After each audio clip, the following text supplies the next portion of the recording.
तो हमें टीडीएस में सीखना क्या होता है, यानी हमें काम क्या करना होगा टीडीएस में। तो सबसे पहले जो आपका सबसे पहला काम आता है, टीडीएस के रूल समझ। टीडीएस के रूल जैसे मैंने आपको बताया अभी कि सैलरी पे टीडीएस काटना है। मैंने बोला अगर आप किसी को इतनी सैलरी दे रहे हो जिस पे इतना टैक्स बन रहा है तो इतना टीडीएस काटना है। तो पहले तो वो रूल समझो ना कि भाई किसको कितनी सैलरी दूंगा तो कितना टैक्स बनेगा, और इतना टैक्स बनेगा तो किस तरीके से टीडीएस काटना है। तो ये रूल, अच्छा सीए को फीस दे रहा हूं या फिर मैं किसी को कमीशन दे रहा हूं या फिर मैं किसी को रेंट दे रहा हूं तो कितना टीडीएस काटना है, क्या काटना है, ये सारी चीजें कहां सिखाई गई हैं, टीडीएस के रूल में। तो सबसे पहले शुरू की 6-7 क्लासेस में सिर्फ और सिर्फ टीडीएस के रूल ही समझने, जहां पे आपको अच्छे से पता चल जाएगा कि भाई मेरे को कब टीडीएस काटना है और कब टीडीएस नहीं काटना है, अगर काटना है तो कितना परसेंट काटना है। अच्छा, इंटरव्यू के लिए ये सबसे इंपॉर्टेंट चीज, क्योंकि जब भी आप इंटरव्यू देने जाते हो तो वो सबसे पहले जो टीडीएस की नॉलेज आपको कितनी है वो इसी से जज करते हैं। आपसे टीडीएस के रूल पूछेंगे कि मैंने किसी को इतनी सैलरी दी तो बताओ कितना टीडीएस काटूंगा, मैंने किसी को इतना कमीशन दिया तो बताओ कितना टीडीएस काटूंगा और कौन से सेक्शन में काटूंगा। तो ध्यान रखना सेक्शन भी याद होना चाहिए, टेंशन मतलब क्लास के साथ साथ मैं आपको सेक्शन भी आपको याद दिला दूंगा, ठीक है। अच्छा, अब दूसरी चीज, अगर मान लेते हैं मुझे पता चल गया कि किसका टीडीएस काटना है, दूसरी चीज क्या है, अगर आपको टीडीएस का रूल समझ आ गया तो भाई टीडीएस काटोगे किस तरीके से। अब आप बोलोगे टीडीएस काटना तो बड़ा आसान है, किसी को 1 लाख देने हैं 10,000 काट के 90,000 दे दो, तो ये तो बड़ा आसान है, लेकिन उसे अपनी बुक में रिकॉर्ड तो करना पड़ेगा। अगर आप किसी का टीडीएस काटोगे 1 लाख की जगह 90,000 दोगे तो टैली में रिकॉर्ड तो करोगे। तो टीडीएस को एंट्री कैसे करते हो, किस तरीके से काटना होता है आपको टीडीएस, ये सारा किस तरीके से आपको अपनी बुक में रिकॉर्ड करना है वो सीखना है। तीसरे नंबर पे, अगर टीडीएस मैंने काट लिया, मान लेते हैं मुझे पता चल गया रूल कि भाई इसका टीडीएस काटना है, इसका टीडीएस काटना है, इसका टीडीएस काटना है, मैंने तीनों का टीडीएस काट लिया। मान लेते हैं तीनों का टीडीएस काट के इसका 5,000, इसका 7,000, इसका 2,000, तो 5, 7, 12 और 2, 14,000 काट के रख लिया। तो क्या मुझे अपने घर पे रखना है, मैं घर ले जाके बोलूं कि मौज आ गई आज तो टीडीएस ही टीडीएस आया है? आप कुछ नहीं कर सकते, उस टीडीएस को आपको गवर्नमेंट को जमा कराना पड़ेगा। तो जो भी आप टीडीएस किसी का काटोगे तो उसे गवर्नमेंट को जमा कराना पड़ेगा। क्या होगी डेट, कौन सी डेट तक जमा कराना है, किस तरीके से जमा कराना है, चालान बना के जमा कराना होता है, तो किस तरीके से बनता है, ये सारी चीजें हम सीखेंगे हाउ टू डिपॉजिट टीडीएस में। और फिर उसकी एंट्री कैसे करते हैं, अगर आपने टीडीएस जमा करा दिया तो अपनी टैली में एंट्री भी तो करोगे कि मैंने टीडीएस जो काटा था वो जमा करा दिया, तो किस तरीके से करोगे। इसके बाद अब 2 स्टेप हो गया कि भाई टीडीएस समझ लिया, रूल समझ लिया, इसका काटना था काट दिया, जमा भी करा दिया, लेकिन गवर्नमेंट को बताओगे कैसे, क्योंकि जमा कराते समय आप नहीं बताते, जमा कराते समय आप सीधा बोल देते हो 14,000 रुपए जमा करा दिया बस। टीडीएस की रिटर्न फाइल करके आपको बताना पड़ेगा गवर्नमेंट को, टीडीएस की रिटर्न फाइल करके आपको बताना पड़ेगा गवर्नमेंट को कि मैंने जो 14,000 जमा कराए थे वो इन 3 बंदे का था, ठीक है। आप बोलोगे 14,000 रुपए जमा कराया था तो इसका था, मिस्टर ए का था, मिस्टर बी का था और मिस्टर सी का, जो मैंने टोटल जमा कराया, ए का 5,000 था, बी का इतना था और सी का इतना था, ये अमाउंट। उसके साथ साथ फिर भाई ए का पेन नंबर ये रहा, बी का पेन नंबर ये रहा, सी का पेन नंबर ये रहा। अच्छा, और इन तीनों का काटा कौन से सेक्शन में था, जैसे 192 में काटा था, 194 सी में काटा था, 194 जे में काटा था, तो ऐसे बहुत सारे सेक्शन आगे पढ़ोगे। तो ये सब रिटर्न में आपको बताना पड़ता है कि मैंने इसका टीडीएस काटा, इतने तारीख को काटा और आपको इतने तारीख को जमा करा दिया, ये रही पूरी डिटेल, समझ आ रहा है। तो ये सब चीज यानी टीडीएस की रिटर्न। अच्छा, एक बात बता दूं, टीडीएस की रिटर्न तक जहां तक बात आएगी नहीं आपके, अगर इंटरव्यू में ये ऊपर की 2-3 चीजें आपको पता हो गई तो आपका काम चल जाएगा, ठीक है। लेकिन अगर आप जॉब करने बैठे तब तो रिटर्न फाइल करनी पड़ेगी ना, तो अगर आपकी कंपनी रिटर्न फाइल कर रही होगी तो आपको करनी पड़ेगी। और लास्ट में how to issue TDS certificate. अब आप बोलोगे ये क्या होता है, अगर मान लेते हैं मैंने किसी का टीडीएस काट लिया, जैसे एक सिंपल सी बात है, मेरे पास आप आए जॉब करने और मैंने बोला आपका 2 लाख रुपए की सैलरी है और हर महीने में 40,000 टीडीएस काट लूंगा, तो मैंने टीडीएस काट के आपको सिर्फ 1,60,000 दिया, तो अब आप क्या बोलोगे कि कोई बात नहीं, आप बोलोगे कि इस दुनिया में इतना होता रहता है, निर्दयी दुनिया है, मेरे को 1,60,000 ही मिले, 40 कट गया, वो होगा मेरे नसीब में लिखा होगा तो कट गया, ऐसा बोलोगे। या आप बोलोगे कि भाई साहब आपने काटा है तो प्रूफ तो दे दो, टीडीएस का सर्टिफिकेट तो दे दो, जो आपने 40,000 काटे हैं उसका सर्टिफिकेट दे दो। तो आपको सर्टिफिकेट इशू कैसे करते हैं ये चीज, ठीक है। आज से हमारी टीडीएस की क्लास स्टार्ट हो रही है। टीडीएस बहुत इजी होता है। अगर आप पूछोगे कि भाई जीएसटी के मुकाबले कितना है, क्योंकि हमने जीएसटी पढ़ रखा है और जीएसटी तो बहुत सारा वास्ट होता है, बहुत सारी चीजें सीखनी पड़ती है, बहुत सारे उसकी रिटर्न भी थोड़ी सी कॉम्प्लेक्स होती है। क्या टीडीएस की रिटर्न इतनी कॉम्प्लेक्स होती है? नहीं, टीडीएस की रिटर्न बहुत इजी होती है। क्या टीडीएस कॉम्प्लेक्स है? नहीं। कितना है? तो जीएसटी का 5 से 10% बस। तो जीएसटी अगर आप कह रहे हो कि 100 है, इतना टफ है कि 100 मार्क्स मिलेंगे उसको, तो इसको कितने मिलेंगे? 5 से 10, बस इतना आसान है। अब टीडीएस की फुल फॉर्म क्या होती है? तो आप बोलोगे हमें तो ये पता ही है, टैक्स डिडक्टेड एट सोर्स। नहीं पता तो भाई अभी याद कर लो। अच्छा, अब बात करते हैं, कई लोगों को गलतफहमी होती है कि टीडीएस क्या एक नया कोर्स है, नया टैक्स है, जैसे इनकम टैक्स होता है, जैसे जीएसटी होता है, ये दोनों टैक्स है। तो वैसे ही क्या टीडीएस भी नया कोई टैक्स है? नहीं, टीडीएस कोई टैक्स नहीं है, बल्कि टीडीएस इनकम टैक्स का ही पार्ट है। सबसे पहले गलती, कई लोग कंफ्यूज हो जाते हैं, कहते हैं कि यार ये टीडीएस क्या होता है।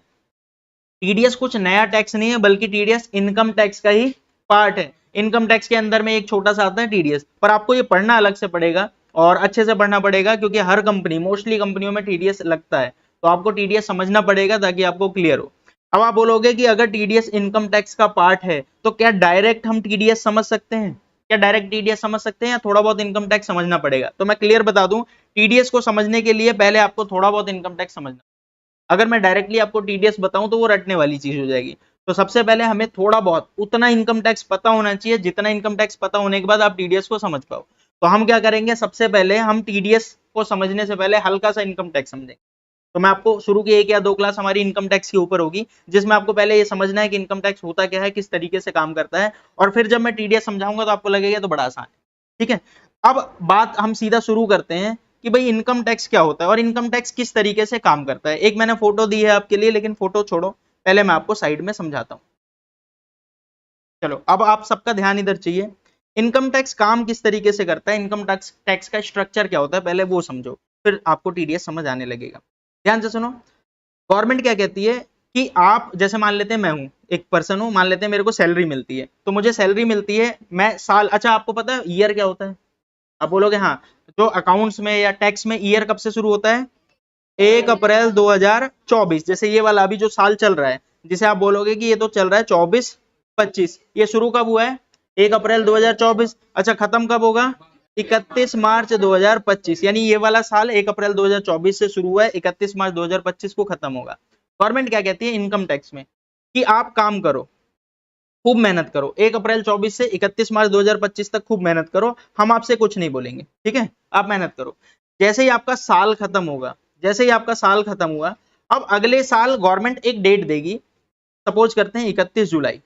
तो गवर्नमेंट क्या कहेगी, अगले साल 31 जुलाई को आपको अपनी आईटीआर फाइल करनी है। आईटीआर का मतलब क्या होता है? Income tax return. यानी आपको इनकम टैक्स रिटर्न फाइल करनी है। आपने इस साल कमाओगे तो इस साल गवर्नमेंट को नहीं बताना कि मैंने इतना कमाया, मैंने 10 लाख कमाया, मैंने 15 लाख कमाया। आप कमाओ, आप मेहनत करो, आपको गवर्नमेंट कुछ नहीं कहेगी। और गवर्नमेंट क्या कहेगी, अगले साल नेक्स्ट ईयर में आपको एक आईटीआर फाइल करनी है, जिसमें आपको, जिसको आप फुल फॉर्म क्या होता है, इनकम टैक्स रिटर्न, जिसमें आपको पूरी पिछले साल की इनकम की डिटेल देनी है कि मैंने पिछले साल कितना कमाया। अगर मान लेते हैं मैंने इस साल 20 लाख रुपए सैलरी से कमाए, तो आपको बताना पड़ेगा कि मैंने कितना कमाया है 20 लाख रुपए सैलरी से, या जो भी आपका होगा वो आपको बताना पड़ेगा। इस साल नहीं बताना, कब बताना है आपको? अगले साल। अच्छा, जब अगले साल आईटीआर फाइल करोगे तो गवर्नमेंट आपसे बोलेगी कि भाई आपका कुछ ना कुछ टैक्स भी बनेगा। अगर आप इतना कमाते हो तो आपका इतना टैक्स बनेगा। अच्छा, कैसे निकालना है, क्या निकालना है, वो सब अभी नहीं समझा रहा मैं आपको, पर मान लेते हैं कि आपका 4,80,000 रुपए का टैक्स बनेगा। मान लेते हैं, सपोज करते हैं 4,80,000 का टैक्स बनेगा।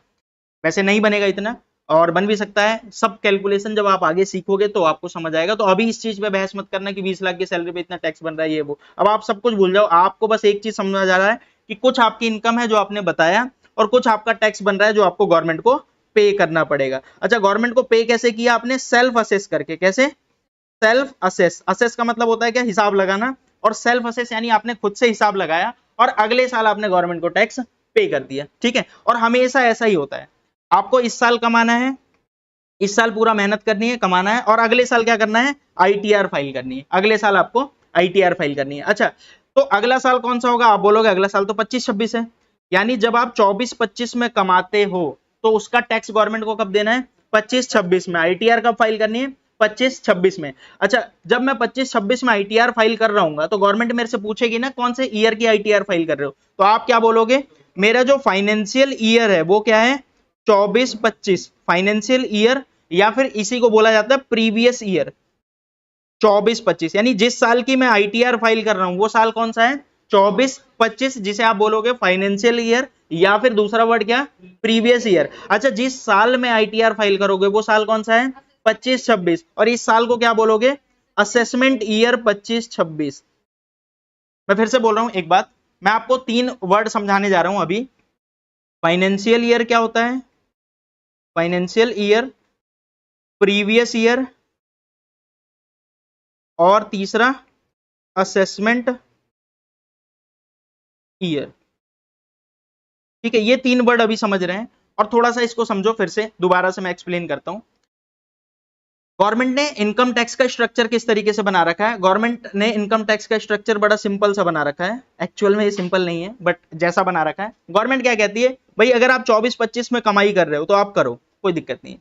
24-25 में कमाई करो, यानी 24-25 में आपने जब कमाई किया, 24-25 का 1 अप्रैल 2024 से 31 मार्च 2025 तक आप कमाई करो, और उसकी डिटेल हमें कब देनी है? अगले साल, यानी 25-26 में। उसकी डिटेल 25-26 में। अच्छा, कौन सी डेट को देनी है? तो अभी मैंने एक डेट आपके सिंप्लिसिटी के लिए लिख दिया 31 जुलाई, लेकिन सबके लिए यही डेट नहीं होती। कुछ इंडिविजुअल के लिए ये डेट हो गई, कंपनी के लिए अलग डेट होती है, बट अभी मैं आपको डेट वगैरह के ऊपर नहीं बात कर रहा। जब हम आईटीआर सीखेंगे, ये सारा पूरा आईटीआर कैसे फाइल करना है वो सब आईटीआर में सीखेंगे। अभी हम क्या सीख रहे हैं? टीडीएस। टीडीएस सीखने के लिए हमें थोड़ा बहुत इनकम टैक्स पता होना चाहिए, तो अभी हमारा डिस्कशन थोड़े बहुत इनकम टैक्स पे हो रहा है। अब मैं आपको क्या बता रहा हूँ, 24-25 में कमाओ और इसकी डिटेल गवर्नमेंट को कब बताओ? 25-26 में। 24-25 में कमाओ और डिटेल बताओ 25-26 में, यानी असेसमेंट करो। और जो टैक्स बनता है आपका, आप कह रहे हो मेरा 4 लाख टैक्स बन रहा है तो 4 लाख भरो। आप कह रहे हो मेरा 1 लाख टैक्स बन रहा है तो 1 लाख भरो। आप कह रहे हो मेरा टैक्स ही नहीं बन रहा, मेरा तो जीरो टैक्स बन रहा है, मैं तो इतना कम कमाया हूं कि मेरा टैक्स नहीं बनता, तो आप कोई टैक्स मत दो, जीरो टैक्स भरो, लेकिन आईटीआर फाइल करो। समझ आ रहा है?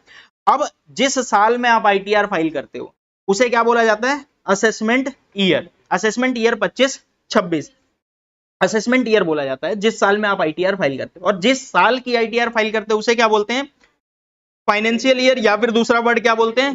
Previous year. यानी अभी ये साल कौन सा चल रहा है बताओ? आप बोलोगे सर ये साल तो 24-25 चल रहा है, ये साल 24-25 चल रहा है, तो 24-25 में जो आप कमाओगे, मान लेते हैं आप कमाओगे 24-25 में जो भी, अभी कोर्स कंप्लीट करने के बाद मान लेते हैं आपकी अच्छी जॉब लग गई, और अच्छी जॉब लगते ही आप अच्छा पैसा कमाने लगे, तो आप अगले साल आईटीआर फाइल करोगे। तो जब आप अगले साल आईटीआर फाइल करोगे तो कौन से साल की फाइल करोगे?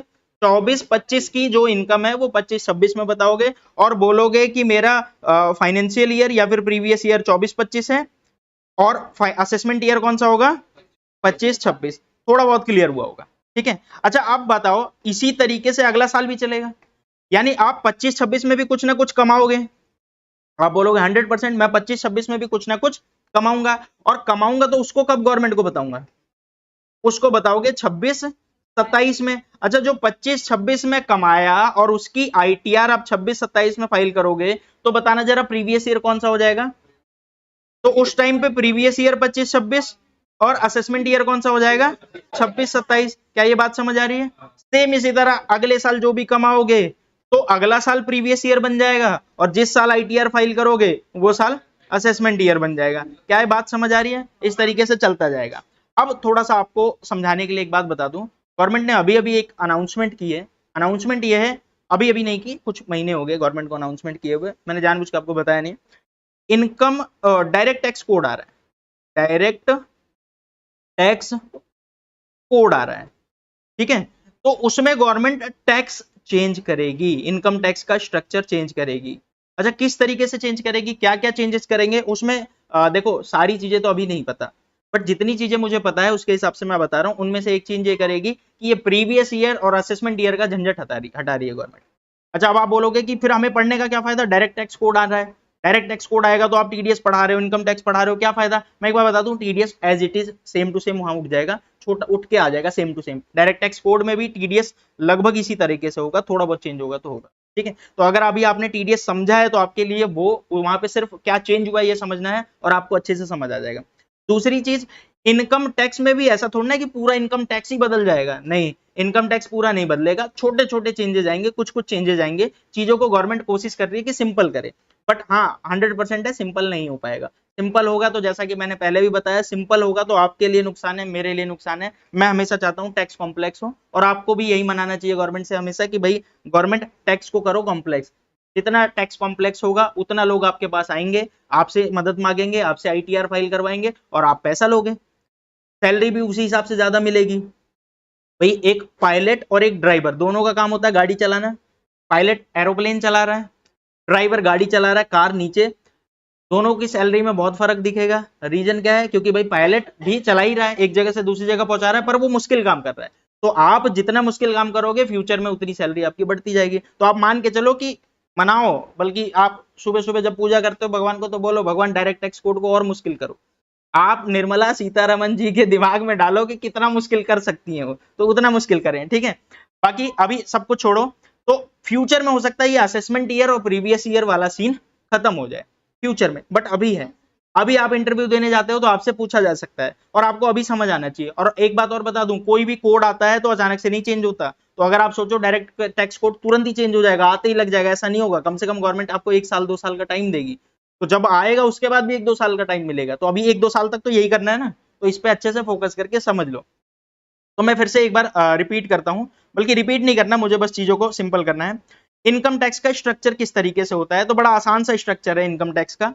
कि भाई जिस साल आप कमाई कर रहे हो, जिस साल आप कमाई कर रहे हो उस साल कुछ गवर्नमेंट को नहीं बताना, उस साल आप कमाई करो और उस साल को क्या बोला जाएगा, फाइनेंशियल ईयर या फिर प्रीवियस ईयर। तो गवर्नमेंट कहती है भाई इस साल मेहनत करो, कोई बात नहीं, काम करो, फाइनेंशियल ईयर आपका चल रहा है, अगले साल आप आईटीआर फाइल करना। और एक डेट मैंने आपको रफली बोल दी 31 जुलाई, बट हमेशा ये फिक्स डेट नहीं होती, ठीक है। तो अभी डेट के बारे में आईटीआर में बात करेंगे। अभी आप समझो एक कोई डेट है जहां पे आईटीआर फाइल करनी है, जहां पे आपका जो भी टैक्स बनता है, जिसे आप बोलोगे सेल्फ असेसमेंट टैक्स, जो आपने खुद से असेस किया और खुद से असेस करके पे कर दिया, वो आपको जो भी पेमेंट बनेगी वो पेमेंट आपको कब करना है, अगले साल। और जिस साल में आप पेमेंट करोगे, जिस साल में आप आईटीआर फाइल करोगे या फिर जिस साल में आप गवर्नमेंट को इन्फॉर्मेशन दोगे, वो साल कौन सा होता है, असेसमेंट ईयर। क्या बात समझ आ गई, पॉइंट क्लियर है। इस तरीके से इनकम टैक्स स्ट्रक्चर चलता है। अब आप बोलोगे इनकम टैक्स तो आपने बता दिया, पर ये टीडीएस का क्या सीन है, टीडीएस तो आपने बताया नहीं, बल्कि हम तो पढ़ने आए यहाँ टीडीएस, इनकम टैक्स थोड़ा ना पढ़ने आए। तो टीडीएस का थोड़ा सा बताओ, इसमें क्या इंपैक्ट आएगा। तो अब टीडीएस को थोड़ा सा समझते हैं कि भाई इसमें टीडीएस का क्या इंपैक्ट आएगा। ध्यान से सुनना। अब एक एग्जांपल लेता हूँ, एग्जांपल को अच्छे से समझना, आपको बड़ा आसान लगेगा, आप कहोगे ये तो मजेदार है, कितना मजेदार सीन चल रहा है, बस इतना आसान है, फटाफट पढ़ते हैं।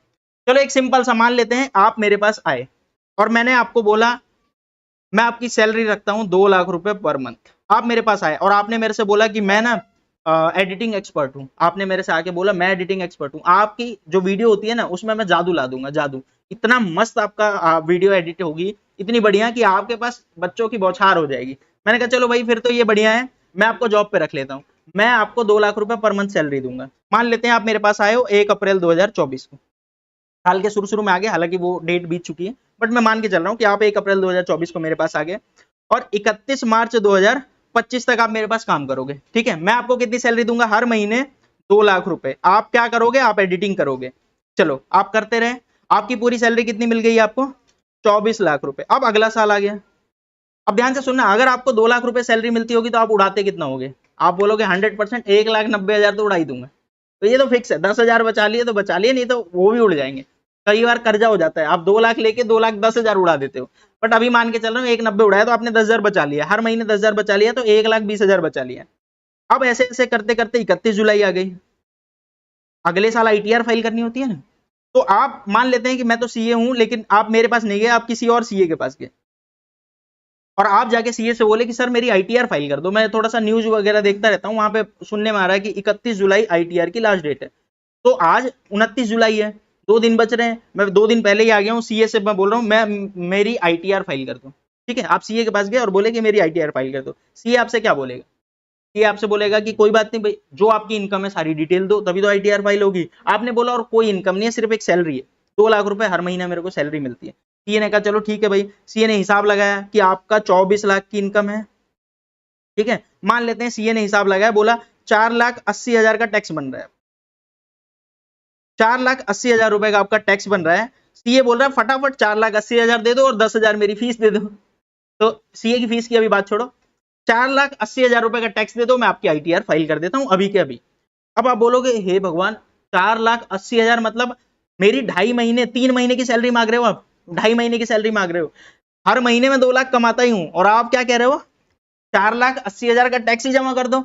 अरे भाई मैं मेरे बस की नहीं है। सीए को बोलोगे यार छोड़ो, लाओ इधर लाओ फाइल मेरी लाओ, मेरे को आईटीआर ही नहीं फाइल करवानी, आईटीआर फाइल करूंगा तो 4,80, भाई इतना तो कमाता भी नहीं हूं मैं हर महीने 10,000 रुपए तो बचा रहा हूं, पूरा जोड़ जाड़ के पिछले साल का 1,20,000 तो बचाइए, और आप क्या कह रहे हो 4,80,000 का टैक्स पे कर दो, भाई मेरे पास नहीं है और मेरे को माफ करो, मेरे को आईटीआर ही नहीं फाइल करवानी, और आप सीए को बाय बाय करके चले जाओगे। सीए आपके जाते जाते बोलेगा देखो भाई नोटिस आ जाएगा, अगर आपकी इनकम है और आपने नहीं बताया तो आपको नोटिस आ जाएगा। अब आप बोलोगे क्या, इतने लोगों को नोटिस भेज देंगे, भाई मेरे जैसे करोड़ों लोग हैं इंडिया में, सब कमा रहे होंगे, मोस्टली लोग कमाते हैं, तो भाई जब लोग कमा रहे हैं तो वो आईटीआर फाइल वो भी उन्हें भी करना चाहिए, उनको भी टैक्स भरना चाहिए। मान लेते हैं उन्होंने टैक्स नहीं भरा, गवर्नमेंट कितने लोगों को पकड़ लेगी, मान लेते हैं गवर्नमेंट की नजर से मैं बच गया, तब तो मैं बच ही गया ना, नोटिस आने के चांसेस हैं, लेकिन मान लेते हैं 50% भी चांस है, तो 50% तो बचने के चांस है ना। तो मैं एक काम करता हूं, मैं आईटीआर नहीं भरता हूं, और अगर जिस दिन गवर्नमेंट ने मुझे पकड़ लिया तो भरना भी, तब तो भरना है, तो वैसे भी भर दूंगा, तो अभी मेरे को आईटीआर फाइल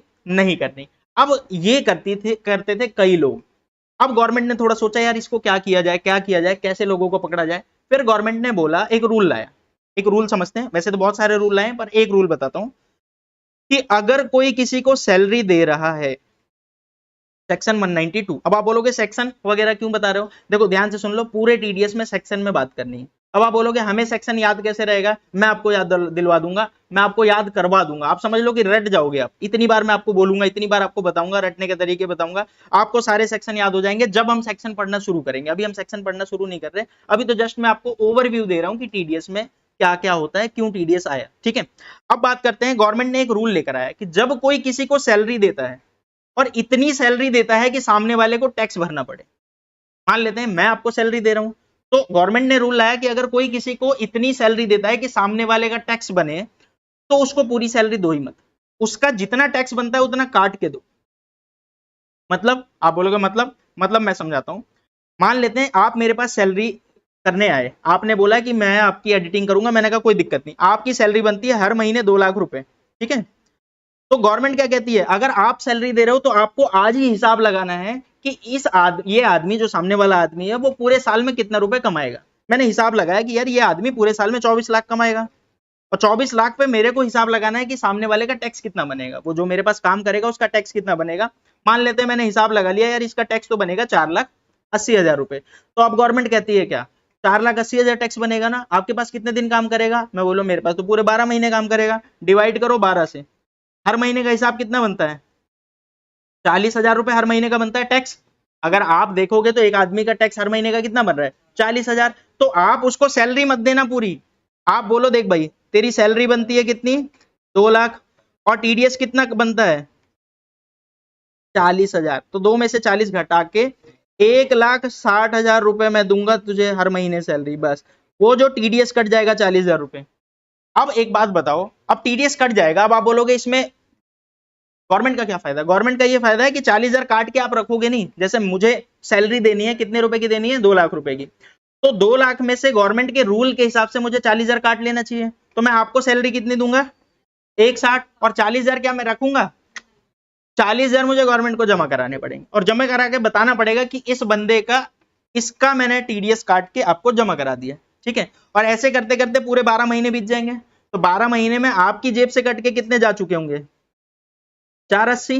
तो अब अगले साल आप आईटीआर भरोगे कि नहीं भरोगे, अब तो 100% भरना पड़ेगा। तो पहले तो एक बात समझो, कुछ समझ आ रहा है मैं क्या कहना चाह रहा हूं, नॉर्मल पहले तो इनकम टैक्स समझो, जब तक आपको इनकम टैक्स स्ट्रक्चर क्लियर नहीं होगा जब तक ये बातें क्लियर नहीं हो सकती। इनकम टैक्स क्या कहता है भाई, इस साल काम करो और अगले साल पे करो आईटीआर, लेकिन गवर्नमेंट को लग रहा था कई लोग अगले साल पे ही नहीं करेंगे, कई लोग अगले साल दिमाग लगाएंगे, कई लोग अगले साल टैक्स बचा ले जाएंगे, तो गवर्नमेंट ने रूल लाया कि यार जिनसे मुझे डर लगता है उनका टीडीएस कटवा देते हैं ना, टीडीएस यानी टैक्स डिडक्टेड एट सोर्स, यानी जहां से तुम कमा रहे हो वहीं पे टीडीएस कट जाए, वहीं पे आपका पैसा कट जाए, और पैसा कट के फिर आपको मिले। जैसे अगर मैं आपको एक सिंपल सा एग्जांपल देता हूं, मान लेते हैं मैं आपको बोलता हूं कि ये लो 100 रुपए, ठीक है, जाओ मेला घूम के आओ, बच्चे देते हैं ना, बच्चों को देते हैं मम्मी पापा, ये ले 100 रुपए जा मेला घूम के आ, लेकिन 20 रुपए वापस लेकर आना, मैं सीधा बोल रहा हूँ 20 रुपए वापस आने चाहिए, 80 खर्च करेगा 20 रुपए वापस लाएगा, बच्चे को बड़ा दुख होगा, उससे अच्छा तो मम्मी पापा काट के 20 सीधा 80 देते, तो उसको कोई फर्क ही नहीं पड़ता, 80 आए हैं 80 उड़ाना है। तो टीडीएस इसी तरीके से काम करता है। इनकम टैक्स क्या कहता है, इस साल कमाओ अगले साल पे करो, पर टीडीएस क्या कहता है, यार अगले साल वो पे करते समय बेचारे को दुख होगा, तो उससे अच्छा इसी साल काट के दो उसे। तो टीडीएस सिंपल सा एक रूल है, टैक्स डिडक्टेड एट सोर्स। और सैलरी वाला एग्जांपल मैंने आपको बताया, तो आपके मन में एक बात आ रही होगी, इसका क्या मतलब है, सिर्फ सैलरी पे ही टीडीएस कटता है क्या, नहीं, सैलरी एक चीज है, सैलरी पे टीडीएस कटेगा, इसके अलावा और भी कई सारे ऑप्शन है जहां पे आपका टीडीएस कटता है। अब आप बोलोगे कौन कौन से ऑप्शन है, क्या सारे एक साथ बता दोगे, नहीं, सारे एक साथ कैसे बता दूंगा, धीरे धीरे करके आपको सारी चीजें समझाऊंगा, बट अभी पहले ये बताओ, ये बात आपको समझ आई जो मैं क्या कहना चाहता हूं,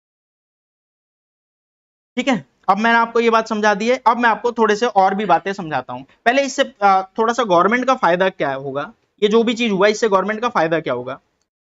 कई बार आपसे इंटरव्यू में पूछ लेते हैं कि टीडीएस अगर हम काट रहे हैं तो हमारा तो कोई फायदा नहीं है, बल्कि हमारा तो काम बढ़ गया। भाई अगर मैं मान लेते हैं मैं ओनर हूं, मैंने जॉब पे आपको रखा और मैं आपको सीधा 2 लाख दे देता, मेरे लिए बड़ा आसान था। अब मेरे को क्या करना है, 2 लाख नहीं देना आपको, आपको 1,60 देना है और 40,000 गवर्नमेंट को जमा करना है, तो मेरे लिए तो लफड़ा हो गया ना, मेरे लिए तो काम बढ़ गया। और सिर्फ गवर्नमेंट को देना नहीं है, बल्कि गवर्नमेंट को इन्फॉर्म करना है रिटर्न फाइल करके कि मैंने इसका इतना टीडीएस काटा और इतना गवर्नमेंट को जमा कराया, ये सारी चीजें काम करना है, तो मेरा तो काम बढ़ गया। अच्छा, गवर्नमेंट का क्या फायदा हुआ? गवर्नमेंट का सबसे पहला फायदा ये हुआ कि आपको जो टैक्स नेक्स्ट ईयर मिलने वाला था वो इसी साल मिल गया एडवांस में। सबसे पहला फायदा, जो आपको टैक्स गवर्नमेंट को अगले साल मिलने वाला था वो इसी साल मिल गया एडवांस में, पहला फायदा।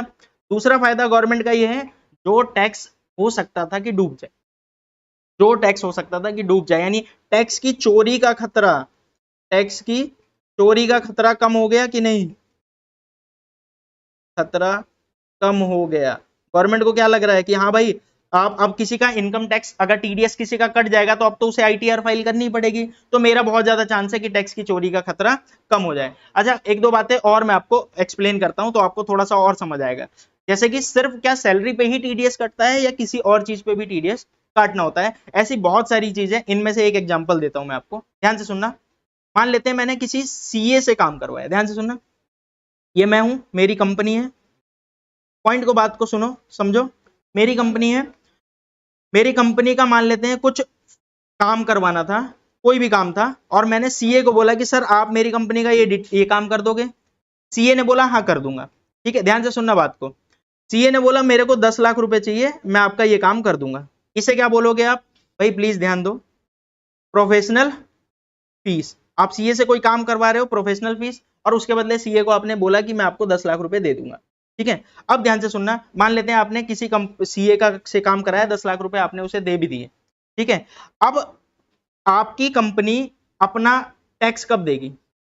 आप बोलोगे टैक्स देते हैं हम प्रॉफिट पे। ठीक है, मान लेते हैं आपने इस साल 30 लाख रुपए का इनकम की और खर्चे घटा के, तभी तो आपको टैक्स देना पड़ेगा। मान लेते हैं इस सीए को फीस देने के अलावा आपका कोई खर्चा नहीं है, तो आपका खर्चा कितना है? 10 लाख। तो आपका जो इनकम आ रहा है वो कितना आ रहा है? प्रॉफिट आ रहा है, कितना आ रहा है? 20 लाख का प्रॉफिट आ रहा है। तो आपको टैक्स भी कितने पे देना पड़ेगा? 20 लाख रुपए पे। अच्छा, कंपनी ने खर्चा क्लेम कर दिया, लेकिन जरा ध्यान से देखो, सीए तो समझदार होते हैं, और हो सकता है ये सीए अपनी जब आईटीआर फाइल करे तो ये वाली इनकम दिखाई ना। मान लेते हैं सीए को अलग से भी 20 लाख मिले थे, तो अपनी इनकम कितनी दिखा दे? सिर्फ 20 लाख। और ये जो 10 लाख आपसे मिले ये बताए ही ना गवर्नमेंट को। अगर ये बताएगा ही नहीं तो सीए ने टैक्स कम दिया। अब गवर्नमेंट कहती है यार ये तो ये भी गड़बड़ हो सकता है, क्योंकि सीए समझदार होते हैं, वो कहीं ना कहीं टैक्स बचाने की कोशिश करेंगे। अच्छा, सिर्फ सीए की बात नहीं, और भी लोग, लॉयर, एडवोकेट, ऐसे कई सारे लोग होते हैं जो फीस ले रहे हैं लेकिन गवर्नमेंट को बताएंगे नहीं। तो गवर्नमेंट ने कहा, ध्यान से सुनो, एक रूल ले आते हैं, अगर आप किसी को भी प्रोफेशनल फीस दे रहे हो, कंपनी को बोला गया किसी को भी प्रोफेशनल फीस दे रहे हो तो 10% टीडीएस काट लेना। यानी आप क्या करना, सीए ने बिल बना के दिया, कितने चाहिए मेरे को? 10 लाख। तो आप सीए को 10 लाख मत दो, आप सीए को क्या बोलो, 10 लाख में टीडीएस काट लेते हैं। कितना टीडीएस काट लेते हैं? 1 लाख रुपए, 10%, 1 लाख रुपए। और सीए को कितना दो? सिर्फ 9 लाख रुपए। तो सीए के पास 9 लाख आए, और वो 1 लाख जो आपने टीडीएस काटा वो अपने पास रखोगे या गवर्नमेंट को जमा कराओगे? गवर्नमेंट को जमा कराओगे, तो गवर्नमेंट को जमा कराओ। और जैसे ही गवर्नमेंट को जमा कराओगे तो गवर्नमेंट को बोलोगे कि भाई मैंने इस सीए से जिसका पेन नंबर ये है, सीए का पेन नंबर वगैरह भी डालोगे ना, ये है, इससे मैंने 1 लाख रुपए काटे हैं क्योंकि मैंने इसको फीस दी थी 10 लाख रुपए। ठीक है, तो ये सारी डिटेल आप बता दोगे गवर्नमेंट को। अब जैसे ही गवर्नमेंट को ये डिटेल बता दोगे, क्या आप सीए जब भी अपनी आईटीआर फाइल करेगा, ये सीए जब भी अपनी आईटीआर फाइल करेगा तो क्या ये अपनी इनकम छुपा पाएगा, ये 10 लाख रुपए? क्योंकि इसको गवर्नमेंट को पता चल गया है कि भाई तुम्हें 10 लाख रुपए किसी ने दिए हैं तभी तो टीडीएस काटा है। तो अब ये सीए ये अपनी इनकम नहीं छुपा पाएगा और इसको अपनी आईटीआर में ये वाली इनकम दिखानी पड़ेगी ताकि गवर्नमेंट को टैक्स मिले। ठीक है, कुछ समझ आ रहा है मैं क्या कहना चाह रहा हूं? तो सिंपल सी बात है, सिर्फ एक जगह पे टीडीएस की बात नहीं आएगी कि सैलरी दे रहे हो तो टीडीएस काटना है, प्रोफेशनल फीस दे रहे हो तो भी टीडीएस काटना है। इसी तरह से और भी कई जगह है, रेंट दे रहे हो तो भी टीडीएस काटना है, आप किसी को और भी कमीशन दे रहे हो तो भी टीडीएस काटना है, आप किसी से कॉन्ट्रैक्ट पे काम करवा रहे हो, कॉन्ट्रैक्ट समझ आता है ना, आपने किसी को ठेका दे दिया कि भाई मेरी कंपनी का जितना, मेरी कंपनी मोबाइल बनाती है, मोबाइल में मान लेते हैं 5 लाख मोबाइल बनते हैं मेरी कंपनी में, तो 5 लाख मोबाइल का पेंट करने का काम आपका या फिर उसकी बैटरी लगाने का काम आपका। तो ऐसा कोई भी काम आपने उसको दे दिया सामने वाले को, तो आपने कॉन्ट्रैक्ट पे काम दिया है।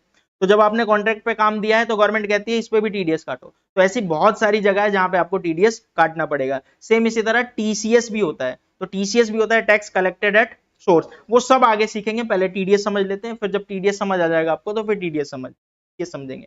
कुछ बात समझ आ रही है मैं क्या कहना चाहता हूं? तो अब तक आपको टीडीएस थोड़ा बहुत समझ आ गया होगा। बट कुछ स्टूडेंट का क्वेश्चन आता है तो मैं वो क्वेश्चन पहले ही सॉल्व कर देता हूँ। आप में से किसी ने नहीं पूछा वैसे। क्वेश्चन ये आता है स्टूडेंट का, मान लेते हैं कंपनी ने टीडीएस नहीं काटा तो क्या नुकसान हो जाएगा।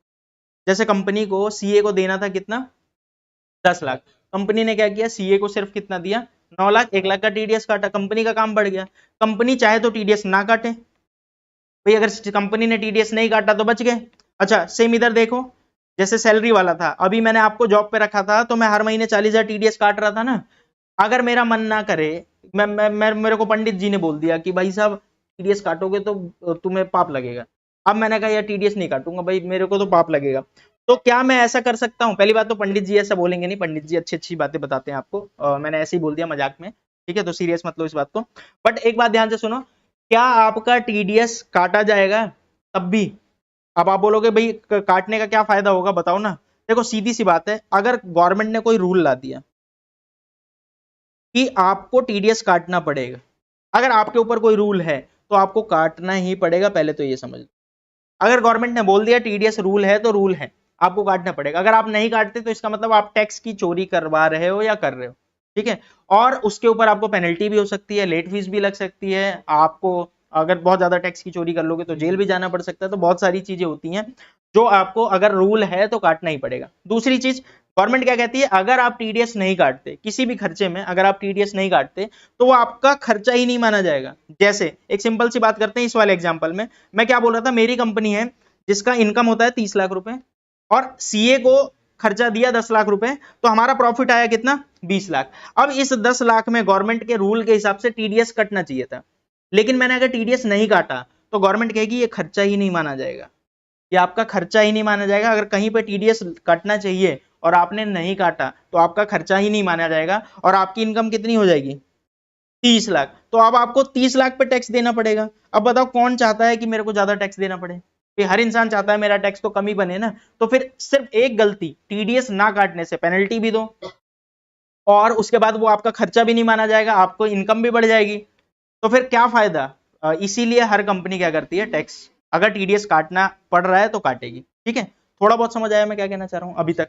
चलो अब कुछ बात करते हैं कि भाई हमें टीडीएस में सीखना क्या क्या है। यहां तक तो सब कुछ ठीक है, आपने बता दिया टीडीएस होता क्या है, पर हल्का सा आइडिया दिया है। तो हमें टीडीएस में सीखना क्या होता है, यानी हमें काम क्या करना होगा टीडीएस में।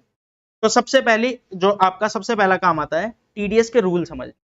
टीडीएस के रूल, जैसे मैंने आपको बताया अभी कि सैलरी पे टीडीएस काटना है, मैंने बोला अगर आप किसी को इतनी सैलरी दे रहे हो जिस पे इतना टैक्स बन रहा है तो इतना टीडीएस काटना है। तो पहले तो वो रूल समझो ना कि भाई किसको कितनी सैलरी दूंगा तो कितना टैक्स बनेगा, और इतना टैक्स बनेगा तो किस तरीके से टीडीएस काटना है, तो ये रूल। अच्छा सीए को फीस दे रहा हूं, या फिर मैं किसी को कमीशन दे रहा हूं, या फिर मैं किसी को रेंट दे रहा हूं, तो कितना टीडीएस काटना है, क्या काटना है, ये सारी चीजें कहां सिखाई गई हैं, टीडीएस के रूल में। तो सबसे पहले शुरू की 6-7 क्लासेस में सिर्फ और सिर्फ टीडीएस के रूल ही समझने, जहां पे आपको अच्छे से पता चल जाएगा कि भाई मेरे को कब टीडीएस काटना है और कब टीडीएस नहीं काटना है, अगर काटना है तो कितना % काटना है। अच्छा इंटरव्यू के लिए ये सबसे इंपॉर्टेंट चीज, क्योंकि जब भी आप इंटरव्यू देने जाते हो तो वो सबसे पहले जो टीडीएस की नॉलेज आपको कितनी है वो इसी से जज करते हैं। आपसे टीडीएस के रूल पूछेंगे कि मैंने किसी को इतनी सैलरी दी तो बताओ कितना टीडीएस काटूंगा, मैंने किसी को इतना कमीशन दिया तो बताओ कितना टीडीएस काटूंगा, और कौन से सेक्शन में काटूंगा। तो ध्यान रखना है सेक्शन भी याद होना चाहिए, टेंशन मत लो, क्लास के साथ साथ मैं आपको सेक्शन भी आपको याद दिला दूंगा, ठीक है। अच्छा अब दूसरी चीज, अगर मान लेते हैं मुझे पता चल गया कि किसका टीडीएस काटना है, दूसरी चीज क्या है, अगर आपको टीडीएस का रूल समझ आ गया तो भाई टीडीएस काटोगे किस तरीके से। अब आप बोलोगे टीडीएस काटना तो बड़ा आसान है, किसी को 1 लाख देने हैं 10,000 काट के 90,000 दे दो, तो ये तो बड़ा आसान है, लेकिन उसे अपनी बुक में रिकॉर्ड तो करना पड़ेगा। अगर आप किसी का टीडीएस काटोगे 1 लाख की जगह 90,000 दोगे तो टैली में रिकॉर्ड तो करोगे, तो टीडीएस को एंट्री कैसे करते हो, किस तरीके से काटना होता है आपको टीडीएस, ये सारा किस तरीके से आपको अपनी बुक में रिकॉर्ड करना है वो सीखना है।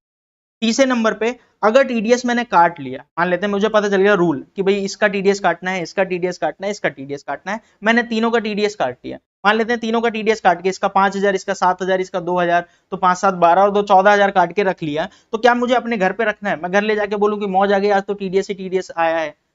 आप कुछ नहीं कर सकते, उस टीडीएस को आपको गवर्नमेंट को जमा कराना पड़ेगा।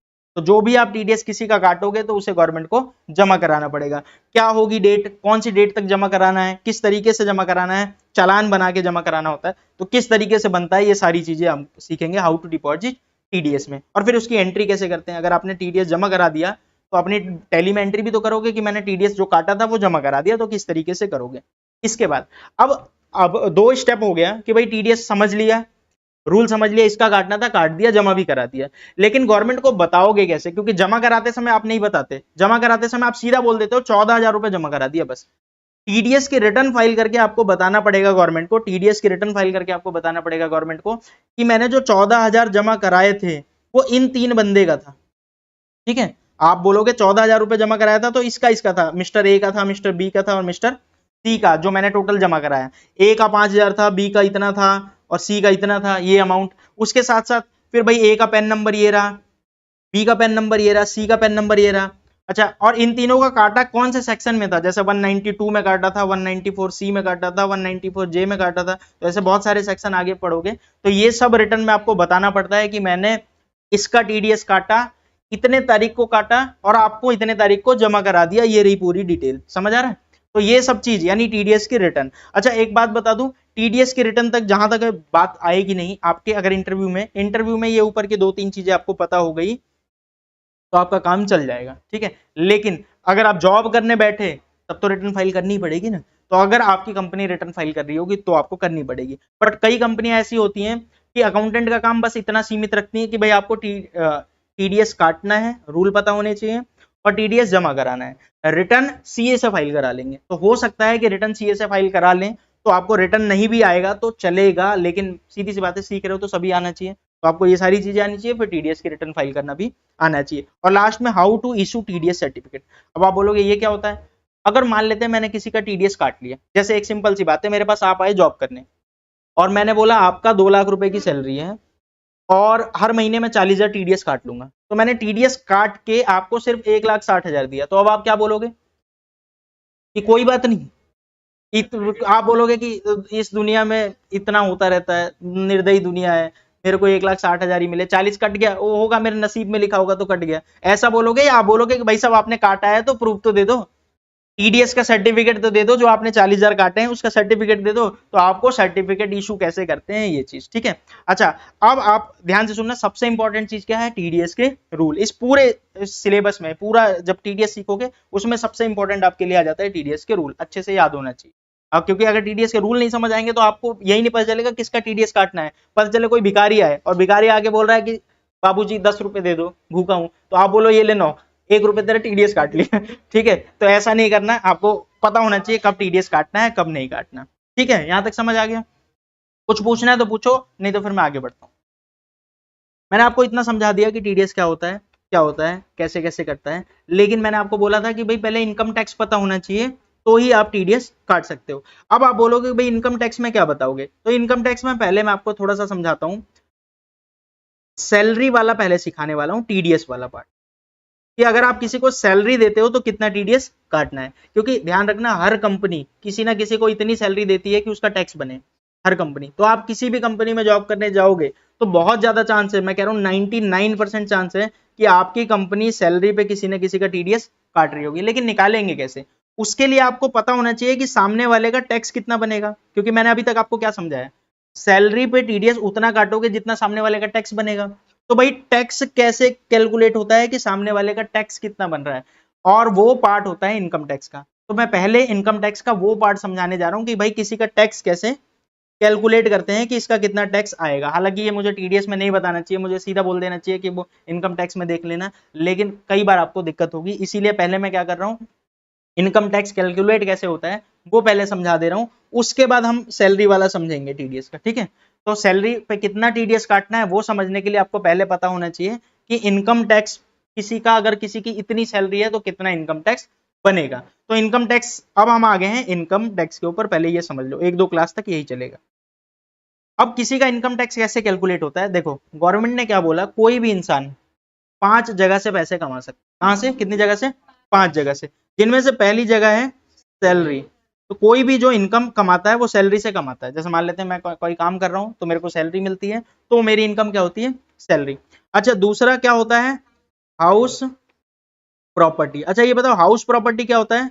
हाउस प्रॉपर्टी का मतलब होता है, जैसे मान लेते हैं मेरे पास कोई घर है और उस घर को मैंने किराए पे दे रखा है, तो किराए से जो मेरे को पैसे मिलते हैं वो मेरी इनकम कहां मानी जाएगी, इनकम फ्रॉम हाउस प्रॉपर्टी। यानी आपने हाउस प्रॉपर्टी से कितने रुपए कमाए। अच्छा, तीसरा क्या होता है आपका? तीसरा होता है कैपिटल गेन। अब आप बोलोगे ये कैपिटल गेन क्या होता है? कैपिटल गेन होता है जब भी कोई सामान आप खरीद के, अच्छा वो सामान कैपिटल असेट्स होना चाहिए। अब आप बोलोगे कैसे पता चलेगा? वो सब इनकम टैक्स में पता चलेगा। अभी जस्ट हल्का सा समझो बात को, एक एग्जांपल से आपको समझा दूंगा।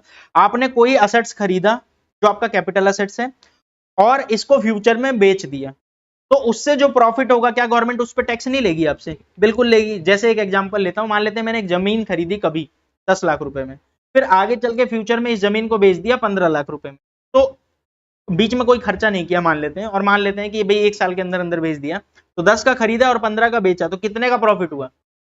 5 लाख का। क्या गवर्नमेंट कहेगी कोई बात नहीं है तो तुम्हारा है, तुम्हारी मेहनत थी? नहीं, गवर्नमेंट कहेगी भाई तुम्हारी मेहनत है तो भी हमें टैक्स चाहिए। अच्छा, कितना उसे बोलेंगे क्या? क्योंकि खरीद के बेचा, ये कोई सैलरी तो है नहीं, ये कोई हाउस प्रॉपर्टी भी नहीं है। हाउस प्रॉपर्टी में सिर्फ रेंट वाली इनकम आती है कि आपने अपनी कोई प्रॉपर्टी को रेंट पे दे रखा है, तो रेंट में जो आपको पैसा मिलेगा वो आपकी हाउस प्रॉपर्टी है। तो गवर्नमेंट कहती है आपको कहां पैसा देना पड़ेगा, कहां से टैक्स देना पड़ेगा? कैपिटल गेन में। अच्छा, अब आपके मन में आएगा क्या सिर्फ जमीन की बात होती है, घर बेचेंगे तो भी आएगा? हाँ। ज्वेलरी बेचेंगे तो भी आएगा? हाँ। कभी ज्वेलरी 10 लाख की खरीद के 15 लाख की बेच दो, 5 लाख का प्रॉफिट हुआ, उस 5 लाख पे भी आपको टैक्स देना पड़ेगा। अच्छा सर, शेयर खरीद के बेच दिया तो शेयर, उस पे भी कैपिटल गेन आएगा। ठीक है, वैसे कैपिटल गेन बहुत तरह के होते हैं, लॉन्ग टर्म, शॉर्ट टर्म, तो वो सब चीज आप इनकम टैक्स में सीखना। अभी बस ये समझो कि भाई इनकम टैक्स में कुछ होता है, और गवर्नमेंट ने क्या बोला है कि आपकी कमाई टोटल 5 तरीके से हो सकती है। सैलरी से हो सकती है, हाउस प्रॉपर्टी से हो सकती है, और कैपिटल गेन से हो सकती है। अच्छा, चौथा क्या होता है? चौथा हो सकता है बिजनेस प्रॉफिट या गेन फ्रॉम बिजनेस या प्रोफेशन। इसका क्या मतलब है? इसका मतलब है कि भाई कई लोग बिजनेस करते हैं ना, कई लोग जॉब नहीं करते, कई लोग जॉब नहीं करते तो वो अपना बिजनेस करते हैं, तो बिजनेस करने से जो प्रॉफिट आएगा क्या उस पर टैक्स नहीं देना है? उस पर भी टैक्स देना है। अच्छा, कई लोग बिजनेस नहीं करते, जैसे मान लेते हैं मैं डॉक्टर की बात करूं, तो डॉक्टर के कभी क्लिनिक पे जाओ और बोलो डॉक्टर साहब आपका बिजनेस तो मस्त चल रहा है, वो आपको सुनाने लगेगा, कहेगा मैं बिजनेस थोड़ा ना कर रहा हूँ, मैं तो सेवा कर रहा हूँ। ठीक है, तुरंत 2000 तुमसे ले लेगा कि 2000 दो क्योंकि मैंने तुम्हारी क्या की है? सेवा। ठीक है, तो जो फीस होती है, कई लोग जो प्रोफेशनल होते हैं, प्रोफेशनल मतलब जो कुछ एक डिग्री लेके बढ़िया चीज करके फिर कोई सर्विस देते हैं, तो वो बोलते हैं कि भाई बिजनेस नहीं है, ये क्या है? प्रोफेशनल सर्विस दे रहा हूं। जैसे सीए की बात करूं तो सीए भी कौन सा बिजनेस नहीं करता, सीए क्या देता है? प्रोफेशनल सर्विस देता है। तो उससे भी प्रॉफिट होगा तो गवर्नमेंट तो उससे भी लेगी, चाहे आप बिजनेस से करो और चाहे प्रोफेशन से करो, आपका प्रॉफिट आए या गेन आ रहा है। आप, कई लोग गेन बोलते हैं, प्रॉफिट ना बोल के गेन बोलते हैं, तो गेन बोलोगे तब भी टैक्स देना पड़ेगा। प्रोफेशन के लिए गेन वर्ड यूज करते हैं और बिजनेस के लिए प्रॉफिट वर्ड यूज करते हैं। अच्छा, 5वें नंबर पे कोई कह रहा है मेरे को ये चारों जगह से कमाई नहीं हुई। जैसे मैं जा रहा था रोड पे, नाली के किनारे देखते हुए जा रहा था, क्योंकि रीजन क्या है, नाली के किनारे पैसे मिल जाते हैं। तो मान लेते हैं मैं देखते हुए जा रहा था, मेरे को एक गड्डी दिख गई 10,000 रुपए की, मैंने उसे उठा लिया, तुरंत ऐसे साफ किया जेब में। अब एक बात बताओ, क्या इस पे भी टैक्स देना पड़ेगा? क्या ये भी मेरी इनकम है? कौन सी इनकम है बताओ? क्या सैलरी की इनकम है? आप बोलोगे नहीं, ये तो नाली वाली इनकम है। तो आप इसे ना सैलरी बोल सकते हो, ना हाउस प्रॉपर्टी, ना कैपिटल गेन, ना बिजनेस। ये आप कहोगे मेरा यही बिजनेस ही है, तो ये भी नहीं। तो आपके ये चारों चीजें में नहीं आ रहा मान लेते हैं, तो आपका 5वां कौन सा बनता है? गवर्नमेंट ने कहा अदर सोर्स, यानी कुछ भी नहीं आया तो आपका कहां जाएगा? अदर सोर्स में। अच्छा, आप कह रहे हो, आप पीछे से आवाज आई लॉटरी कह रहे हो, मान लेते हैं लॉटरी में गेम खेल के पैसा कमाया। हालांकि लॉटरी खेलना बड़ा गंदा चीज होता है, आप कभी मत खेलना। बट अगर मान लेते हैं आपने लॉटरी में, आप लॉस ही करोगे, बट मान लेते हैं आपने लॉटरी से पैसे कमा लिए, तो वो भी टैक्स देना पड़ेगा इनकम फ्रॉम अदर सोर्स में। एक बात और बता दूं, यहां तक कि गिफ्ट पे भी टैक्स देना पड़ता है। समझ रहे हो आप? यानी अगर मैंने आपको कोई गिफ्ट दिया है, ठीक है, इसीलिए बर्थडे पे मत आना मेरे से, लेकिन बाई चांस अगर मैंने आपको कोई गिफ्ट दिया तो उस गिफ्ट पे भी आपको टैक्स देना पड़ेगा। अब आप बोलोगे कैसी बात कर रहे हो यार, मेरे बर्थडे पे मेरे दोस्त ने मेरे को गुड्डा दिया था, अब उस गुड्डा पे मेरे को टैक्स देना पड़ेगा? नहीं, एक लिमिट तक गिफ्ट एग्जेम्प्ट होता है, एक लिमिट से ज्यादा जो गिफ्ट मिलता है वहां पे टैक्स लगता है। अब आप बोलो हमें कैसे पता चलेगा? वो इनकम टैक्स में पढ़ेंगे कि भाई कितने गिफ्ट पे टैक्स लगता है, कितने गिफ्ट पे टैक्स नहीं लगता। अच्छा, अब आप बोलोगे एक बात बताओ, अभी अभी हमने सुना किसी की शादी थी, उसको दहेज मिला, 2 करोड़ का फ्लैट मिल गया दहेज में, लेकिन दहेज नहीं बोलते क्योंकि दहेज बोलने पे जेल हो जाएगी, तो दहेज नहीं बोलते, हम बोलते हैं गिफ्ट दिया। तो क्या उस गिफ्ट पे टैक्स लगेगा? हाँ, उसको क्या देना पड़ेगा? नहीं, शादी वाला गिफ्ट एग्जेम्प्ट होता है। तो अगर शादी में आपको गिफ्ट मिल रहा है, तो जब भी गिफ्ट लेना है तो बोलो शादी में दो, तो जो आपको शादी में, और बार बार शादी करो। ठीक है, अब आप बोलोगे कि भाई अलग अलग से शादी करना तो गंदा है, एक ही से बार बार करो ना, लेकिन एक बार ही एग्जेम्प्ट करेंगी गवर्नमेंट, दोबारा आप शादी, आपको गिफ्ट लेना है तो आप बोलो कल मेरी शादी है, ठीक है, कार्ड छपवा दो, 1000 रुपए का ही तो कार्ड छपता है, और 2 करोड़ का गिफ्ट ले लो तो गवर्नमेंट मना कर देगी। एक बार एक से शादी करने पे आपको गिफ्ट मिलेगा, ठीक है, तो गिफ्ट एग्जेम्प्ट होगा। तो अभी मैं फिर से एक बात बोल रहा हूं, इनकम टैक्स क्या होता है? इनकम टैक्स में गवर्नमेंट ऐसे नहीं कहती कि भाई सीधा आपको 5 लाख का टैक्स देना है, 10 लाख का टैक्स देना है। गवर्नमेंट कहती है पहले आपकी इनकम देखेंगे।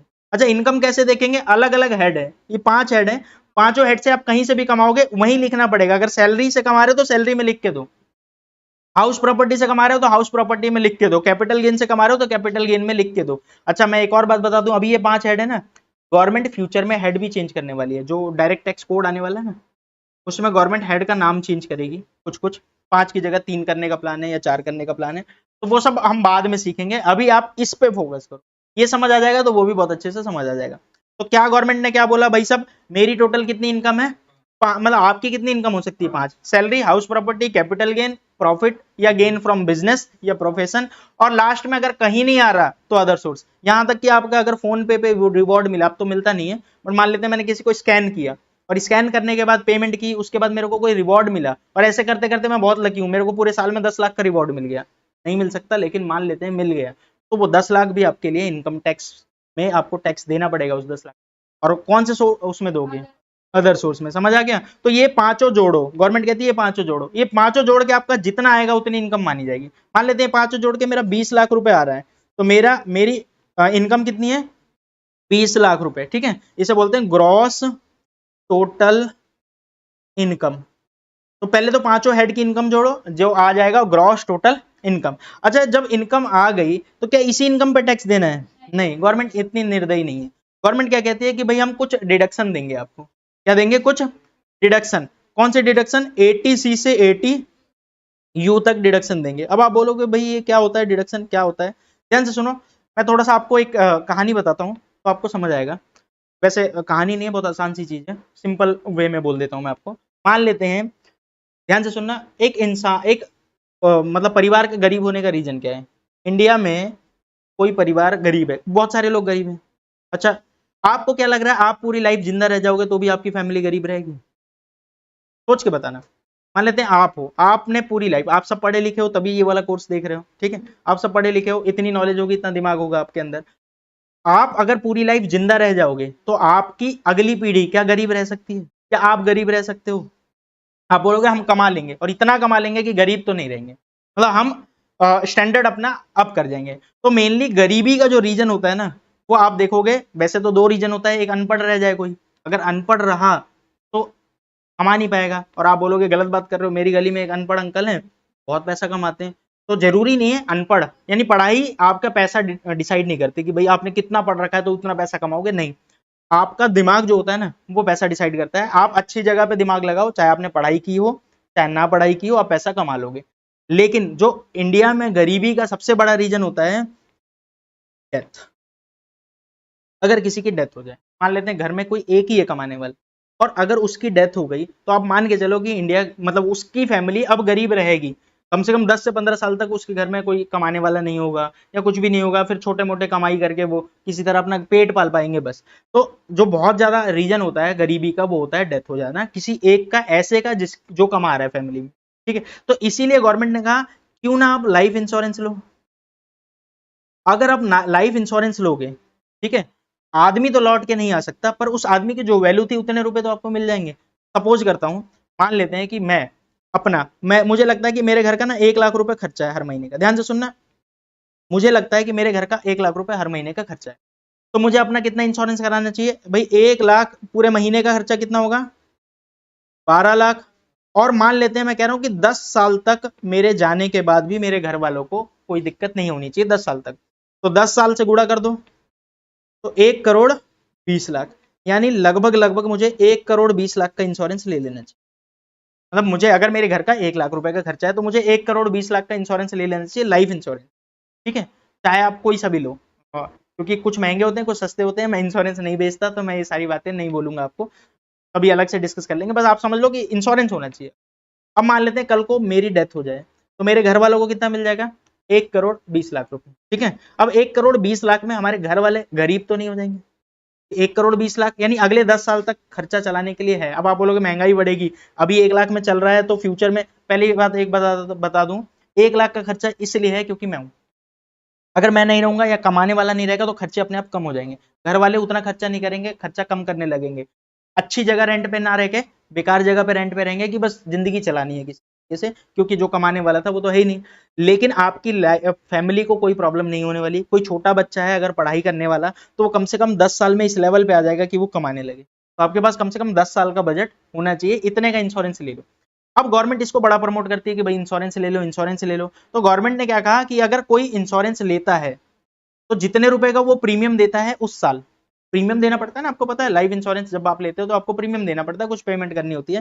तो आप जितना पेमेंट करोगे हम उतना आपको डिडक्शन दे देंगे, पर एक लिमिट तक है। अब लिमिट उमिट की बात नहीं कर रहे हैं हम, तो एक लिमिट तक अभी मान के चल रहा हूँ, वैसे तो एक्चुअल में 1,50,000 की लिमिट है, बट लिमिट उमिट छोड़ो, मान लेते हैं मैंने 1,00,000 रुपए का साल में इंश्योरेंस दिया, तो मुझे गवर्नमेंट कहेगी 1,00,000 घटा दो भाई, आपकी इनकम सिर्फ हम कितनी मानेंगे, 19,00,000। वैसे आपकी इनकम कितनी थी, 20,00,000, लेकिन क्योंकि आपने इंश्योरेंस ले रखा था तो हम उतना घटा देंगे, 1,00,000 रुपए घटा देंगे, और आपकी इनकम कितनी मानी जाएगी, 19,00,000। और आपको टैक्स कितना देना पड़ेगा, calculate tax on this amount. तो आपको कहीं ना कहीं टैक्स थोड़ा सा कम देना पड़ेगा।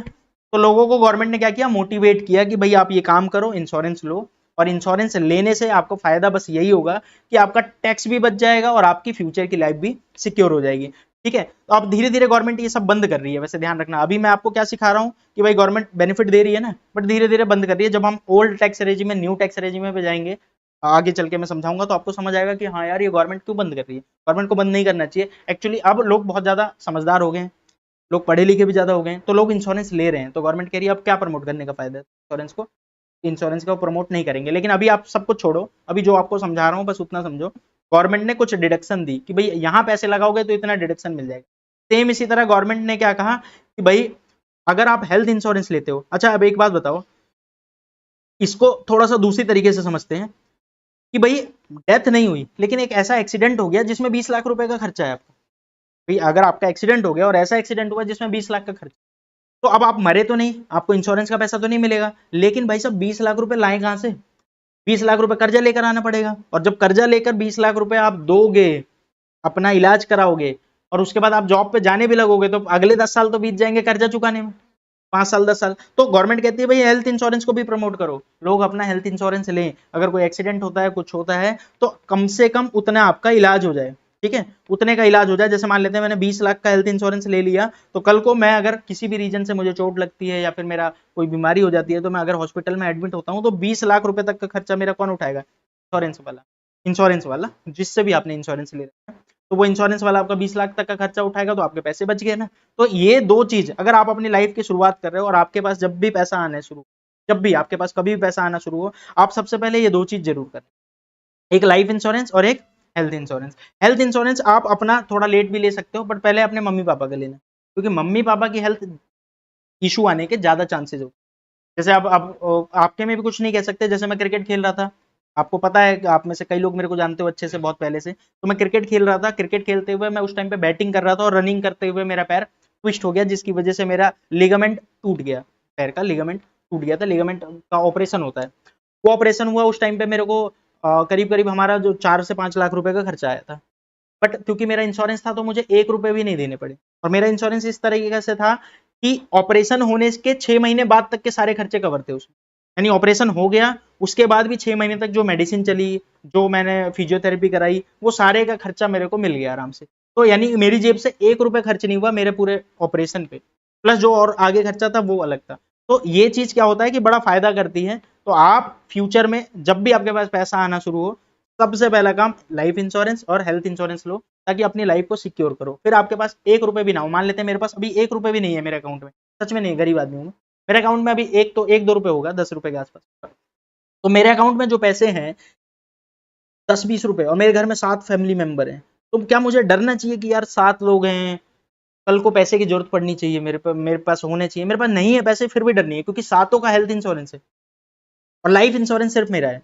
वैसे लेना चाहिए, मुझे सबका लेना चाहिए, पर मैंने लाइफ इंश्योरेंस सिर्फ अपना ले रखा है, क्योंकि कमा मैं ही रहा हूँ, अगर मुझे कुछ होगा तो कहीं ना कहीं मुझे पैसे मिल जाएंगे। ठीक है, तो और पेरेंट्स का है लाइफ इंश्योरेंस मैं भी सजेस्ट नहीं करता, क्योंकि मतलब बोलना नहीं चाहिए, लेकिन लोग लालची होते हैं कि पैसा मिलेगा, ठीक है। तो ऐसा कुछ नहीं होना चाहिए। पेरेंट्स का लाइफ इंश्योरेंस कराने का आपको कोई फायदा नहीं है, क्योंकि वो कमा नहीं रहे, देज आर नॉट, वो अर्निंग नहीं कर रहे, तो फिर उनका लाइफ इंश्योरेंस मैटर नहीं करता, उनका हेल्थ इंश्योरेंस मैटर करता है। क्योंकि उनको कुछ हो जाए तो आप पैसे लेना चाहोगे क्या? नॉर्मल सी बात है, नहीं लेना चाहोगे आप, तो लाइफ इंश्योरेंस का मैटर नहीं करता, लेकिन हेल्थ इंश्योरेंस उनका जरूर मैटर करता है। उनका हेल्थ इंश्योरेंस कराओ, आप अपना हेल्थ इंश्योरेंस कराओ, और अपना लाइफ इंश्योरेंस कराओ। जो अर्निंग कर रहा है घर में उसका लाइफ इंश्योरेंस, अगर आपके घर में 4 लोग अर्निंग कर रहे हैं तो चारों का लाइफ इंश्योरेंस, ताकि कोई दिक्कत ना आए, ठीक है। और जितना आप अर्निंग कर रहे हो उसका कम से कम 20 गुना कराओ, कम से कम 20 गुना, आप उससे ज्यादा कराओ। साल की अर्निंग का 20 गुना, मैं कह रहा हूँ पूरे साल में आप जितना कमा रहे हो उसका 20 गुना कमाओ। 20 गुना नहीं मिल रहा तो 10 गुना कराओ, कम से कम 10 साल की अर्निंग करा लो फटाफट। चलो अब छोड़ो, अब इधर आ जाते हैं हम दोबारा से। तो मैं आपको क्या कह रहा था कि भाई गवर्नमेंट आपको कुछ जगह पे बेनिफिट देती है, जरूरी नहीं है कि हेल्थ इंश्योरेंस या लाइफ इंश्योरेंस, ऐसे बहुत सारे सेक्शन होते हैं जहां गवर्नमेंट बेनिफिट देती है। अच्छा पता कैसे चलेगा हमें, वो सब आगे चल के पढ़ेंगे। क्या टीडीएस में पढ़ेंगे? नहीं, वो सब इनकम टैक्स में पढ़ेंगे। टीडीएस तो हम टीडीएस तक सीमित रखते हैं ना, उसको इनकम टैक्स ज्यादा घुसाने लगे तो आपको दिक्कत होगी। तो ये सब चीजें मैंने लिख दी हैं भाई आपको, ताकि याद रहे। ध्यान से देखो, ये रहा इनकम टैक्स की कैलकुलेशन कैसे होती है। भाई आपको गवर्नमेंट कहती है आप 5 तरीके से कमा सकते हो, salary, income from house property, capital gain, PGBP, इसको प्यार से बोलते हैं पीजीबीपी, और इसके बाद इनकम फ्रॉम अदर सोर्स। तो आपकी जो इनकम आती है, क्या इस पे टैक्स देना है? नहीं, इसको क्या बोला जाता है? Gross total income. और ग्रॉस टोटल इनकम में से क्या घटाया जाता है? डिडक्शन। वो डिडक्शन कौन से डिडक्शन? जो डिडक्शन गवर्नमेंट आपको अलाउ करती है कि भाई ये अगर आप यहाँ पैसा लगाओगे तो आपको डिडक्शन मिल जाएगा। वो सब घटाने के बाद जो आता है इसे क्या बोलते हैं? Net taxable income. यानी इस पैसे पे, इस इनकम पे आपको टैक्स देना है, इस इनकम पे आपको टैक्स देना है, कि भाई टैक्स जो भी आपका आएगा इस वाले इनकम पे आएगा, ठीक है। एक चीज और मैं आपको थोड़ा सा बता दूं कि इनकम टैक्स में ना 2 तरह के रेजिमे आ गए हैं। गवर्नमेंट 2 तरह के रेजिमे चला रही है इस टाइम पे करंटली, ओल्ड टैक्स रेजिमे और न्यू टैक्स रेजिमे। तो अगर आप ओल्ड टैक्स रेजिमे चूज करते हो या न्यू टैक्स रेजिमे चूज करते हो, वो आपकी चॉइस है। कुछ लोगों के पास ऑप्शन नहीं है, मैं आगे चल के बताऊंगा।